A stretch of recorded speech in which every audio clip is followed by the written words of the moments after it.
Bolsonaro, mas eu queria ouvir o senhor, candidato. Esse pranto, inclusive, do Eduardo comove o senhor? Comovente, um cara que está recebendo todos os investimentos possíveis para entrar na indústria cinematográfica lá nos Estados Unidos, vivendo naquela casa humilde que ele vive, rodando a Casa Branca todas as vezes possível, visitando o presidente da República dos Estados Unidos. Esse cara está vivendo um drama enorme. Ô, Eduardo, o seu lutar pelo Brasil redundou em tarifaço. Recentemente ele disse que a coisa mais importante de colocar o Flávio como candidato era para ele poder voltar ao Brasil.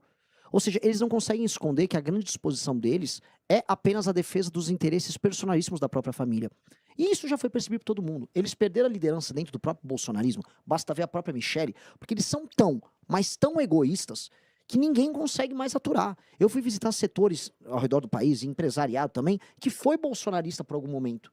E esses setores já avisaram, não tem jeito, esses caras são os seres mais egoístas que existem, eles vão botar tudo a perder para apoiar esse Flávio Bolsonaro, que esse Flávio Bolsonaro sabe que vai perder a eleição, mas dane-se, para eles o Lula fica, porque para eles isso é apenas um negócio de curto prazo.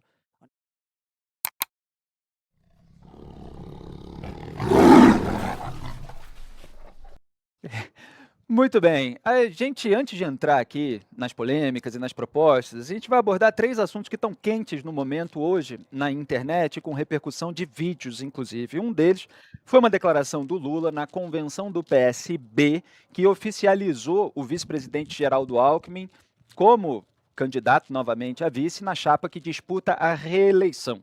O Lula falou que atendeu um telefonema de um companheiro dele de Caraguatatuba, que tinha sido internado, que tem problema no coração, e que tinha ficado deitado esperando enquanto se investigava se o plano de saúde dele dava conta do pagamento. E aí o Lula disse que acionou o ministro da Saúde, Alexandre Padilha, para resolver a situação do amigo dele, que acabou sendo levado ali para ser operado num hospital. Vamos rodar esse vídeo, que eu quero saber aqui a opinião do pré-candidato do Partido Missão, e ele já pode abordar essa questão da área da saúde, quais são as suas propostas nesse campo tão importante para o país. Pode rodar. As pessoas são mais ricas, sabe? Eles têm um plano médico melhor e eles vão em um hospital melhor. Eu, como sou presidente, eu nem preciso pagar, eu sou presidente, eu vou em qualquer lugar, me recebem. Ninguém manda eu ficar na fila. Essa semana me ligou um companheiro de Caraguatatuba. Ele teve um problema no coração, ele foi internado.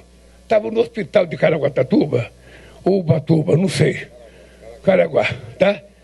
E aí ele não estava fazendo o tratamento porque o plano de saúde dele estava sendo investigado para saber se o plano dele dava conta de pagamento. Ô Cid, não era obrigação pegar o coitado, tratar e depois brigar para ver se ia pagar? Não, mas ele ficou deitado esperando. O Padilha conseguiu, por um pedido meu, levar o cara para outro hospital para operar. Muito bem, tá aí. O Lula, esse vídeo repercutiu bastante nas redes sociais, muitas críticas foram feitas por ele estar beneficiando diretamente um amigo e não tratando do problema geral da população. Eu estava vendo a repercussão política, por exemplo, a deputada federal Rosângela Moro escreveu o seguinte: enquanto isso, a menina de Jaguará do Sul e tantas outras pessoas estão ficando sem tratamento. Liga para a AGU, Lula, que é a Advocacia Geral da União. Pede para atender a todos que estão precisando de tratamento. Qual é a sua abordagem? O que chama a sua atenção nesse episódio? O que o senhor candidato faria diferente, inclusive, para resolver esses problemas de demora de atendimento e tratamento hospitalar? Primeira coisa, a mistura do público e do privado que o Lula faz, ele faz desde aquele primeiro momento, quando ele venceu a eleição em 2002, aí ele assume, ele bota aquela estrela vermelha no Palácio, acho que foi um dos momentos mais emblemáticos em que ele misturava o público com o privado ali. E vindo do Lula, honestamente, eu não esperava nada muito diferente, pedir um favor ali pra ajudar um companheiro. O que eu acho engraçado é que acho que a melhor parte ali é o rosto de uma pessoa como a Tabata Amaral, que se vende como uma figura da nova política, novas práticas, ela é moderna e ela tá ali concordando com a prática patrimonialista do presidente, abaixando a cabeça, achando super bacana a história. O que denota isso, né? Nesses joguinhos de poder, as práticas mais bizarras e arcaicas, elas vão sendo mantidas mesmo com gente que se considera como moderno. Agora, falando do caso dele, o caso dele é muito ilustrativo do grande problema de saúde no Brasil. O grande problema de saúde no Brasil é um problema de acesso. As pessoas não conseguem ter acesso a exames, acesso a consultas, acesso a atendimento e, no final, acesso à cirurgia na velocidade que precisa. O problema do SUS, se você for fazer uma pesquisa de cabo a rabo com os usuários, é um problema de acesso. Então, o fato das pessoas falarem, eu estou muito na fila, eu não consegui achar o médico, eu não consegui a consulta, é porque toda a organização do SUS, ela é caótica. E por mais que seja um sistema que eu acho que dá para alterar, e dado que a centralidade dele, que é um modelo único e centralizado, ela tem vamos dizer, um elemento positivo capaz de ser organizado, a primeira coisa a se fazer é acabar com o caos do acesso. E o que é o caos? Você não tem um prontuário único. Então, como você não tem prontuário único, você não consegue medir o que aquela pessoa precisa. Você não tem uma pessoa acompanhando o atendimento dela desde o início. Então, a gente paga um monte de agente de saúde da estratégia de saúde familiar, só que você não tem a obrigatoriedade daquela pessoa que vai fazer a consulta dela ou ter o acompanhamento dela numa doença a ter, vamos dizer, um agente de saúde que vai acompanhar todos os passos. Você também pode ir fazer um exame ou no hospital ou numa policlínica ou tentar ir atrás de uma UBS.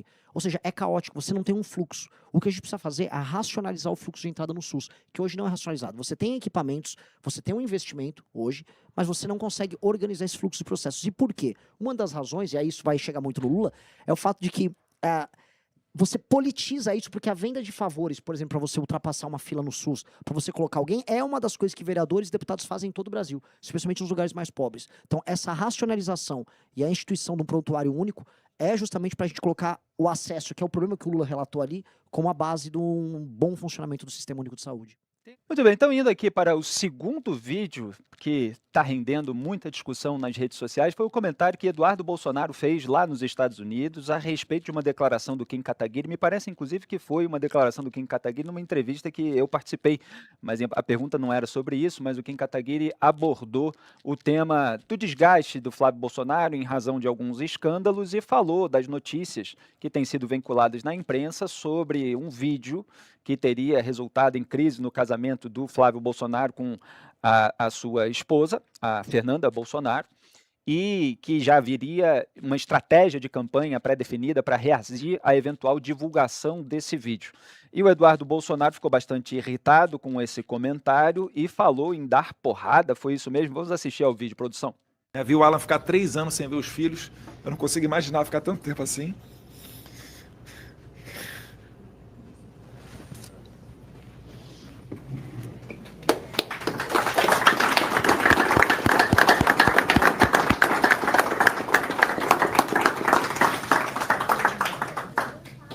A gente é velho, a gente... A gente é velho, a gente segura a onda, né? Mas quando passa a condenação, quando passa as viagens internacionais, tem que tomar um monte de precaução. Com o Interpol, ver advogado, é caro pra caralho. E você vai pra viagem, você chega no local e, sei lá, você vai ser preso. E aí você pergunta, né? Caralho, por que eu tô fazendo isso tudo? Podendo deixar os moleques em casa...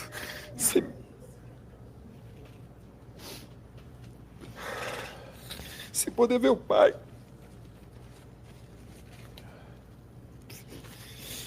Um monte de gente ferrada aí do Rio de Janeiro, meu pai fudido. E, enfim.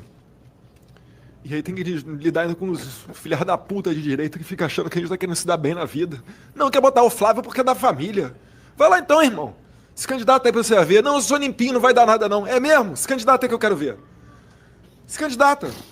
Do Flávio estavam falando que aparecia vídeo dele comendo russa, depois era comendo ucraniana, depois era comendo não sei quem, aí tá o Kim Kataguiri dando risada. Ninguém reparou pra olhar a Fernanda, a esposa do Flávio, que estão destruindo uma família, e os caras nem aí, falando como se fosse a coisa mais natural do mundo e dando risada. Ainda vou voltar no Brasil, dá vontade de pegar de porrada esses moleques. Mas enfim, estão brincando com o Brasil, estão achando que estão numa normalidade democrática, não, em 2030 vai ter outra eleição, em 2034 vai ter outra eleição. E a gente aqui só querendo o quê? É ajeitar o Brasil para meter o pé da política. Para ter uma vida minimamente tranquila, né? Onde a gente... Tá aí o Eduardo Bolsonaro lá nos Estados Unidos se referindo ao pessoal do MBL, agora Partido Missão, especificamente ao deputado federal Kim Kataguiri, que participou hoje cedo, Além da Notícia, comandado aqui pelo Paulo Matias, na Matias TV, já deu uma resposta para o Eduardo Bolsonaro, mas eu queria ouvir o senhor, candidato. Esse pranto, inclusive, do Eduardo, comove o senhor? Comovente, um cara que está recebendo todos os investimentos possíveis para entrar na indústria cinematográfica lá nos Estados Unidos, vivendo naquela casa humilde que ele vive, rodando a Casa Branca todas as vezes possível, visitando o presidente da República dos Estados Unidos. Esse cara tá vivendo um drama enorme. Quando eu vi ele indo assistir jogos de futebol americano, indo lá para rodeios, toda a dor, você podia sentir pela câmera a dor no rosto dele, da esposa dele. E aí ele vai e faz. Ele tá reclamando, tá chorando.